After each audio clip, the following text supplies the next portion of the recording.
لنگر جو ہے وہ پیک کیا جا رہا ہے شاپروں میں اور تقسیم کیا جا رہا ہے۔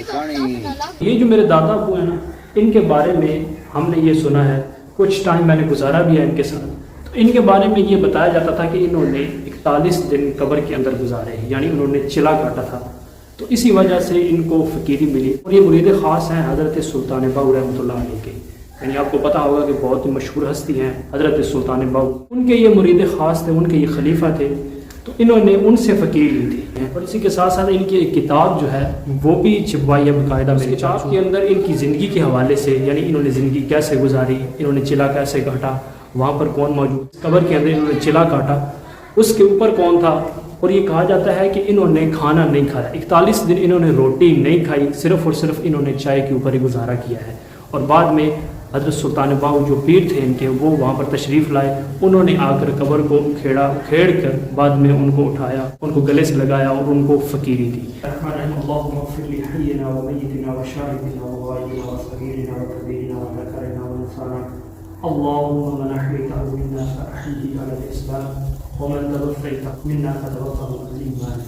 یا اللہ، یہاں پر جو میرے دادا وہ حضرت شیر سلطان صاحب، ان کی صغیرہ کبیرہ گناہ معاف فرما اور ان کو جنت الفردوس میں اعلیٰ مقام نصیب فرما۔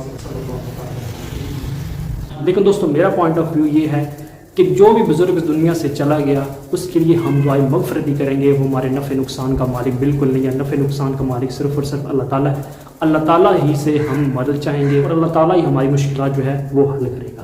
آج جو ہے نا وہ بڑی 11ویں ہے، یعنی آپ کو پتہ ہوگا حضرت شیخ عبد القادر جیلانی رحمۃ اللہ علیہ ان کے سال ثواب کے لیے کوئی اس قسم کی چیز جو ہے وہ تقسیم کرتے ہیں لوگوں میں، اور آج 11ویں بھی ہے، تو اس موقع کے اوپر مجھے بلایا۔ یہ میرے پیچھے آپ دیکھ سکتے ہیں، یہ رہائش، یعنی کوئی بھی اگر آتا ہے یہاں پر رہنے کے لیے تو اس کی رہائش یہاں پر بنائی گئی ہے، یعنی مرید حضرات جو آتے ہیں، آپ کو پتہ ہے کہ درباروں پہ یہ سسٹم ہوتا ہے، پیر مریدی کا خاص طور پر یہ سسٹم چلتا ہے یہاں پر، تو یہاں پر باقاعدہ عرس بھی لگتا ہے، 11ویں بھی ہوتی ہے، سارا کچھ ہوتا ہے۔ آپ کو مزید یہاں پر بتانے کی ضرورت۔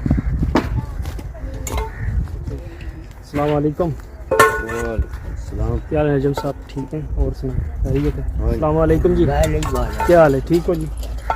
اچھا، یہ ہمارے بزرگ ہیں اور یہ پکے یہاں پر لگے ہوئے ہیں، انہوں نے دیگ پکانی ہوتی ہے، ہر منتھ 11ویں شریف یہاں پر ہوتی ہے اور یہ دیگ ہی پکاتے ہیں ماشاءاللہ۔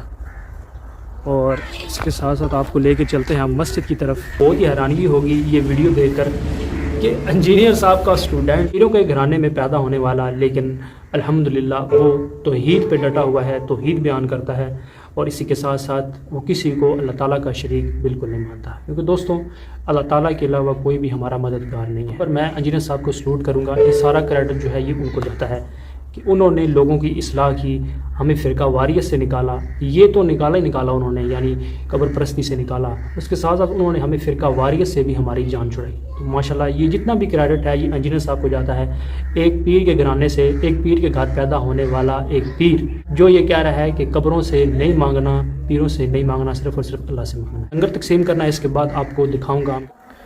جی تو دوستو ماشاءاللہ دیکھیں، لنگر جو ہے وہ پیک کیا جا رہا ہے شاپروں میں، چاول ادھر ڈالیں گے، ٹاپے پہلے ڈالے تھے، اور اس کے بعد یہ دیکھیں شاپر بنا رہے ہیں ہم دینے کے لیے لوگوں کو، جو بھی یہاں پر آئے گا اس کو تقسیم کیے جائیں گے۔ تو یہ ماشاءاللہ یہ تو کام بہت اچھا ہے، لیکن آپ کو پتہ ہے کہ درباروں کے اوپر کچھ بدعت اور خرافات بھی ہوتی ہیں۔ ماشاءاللہ تھے لنگر تقسیم کیا جا رہا ہے۔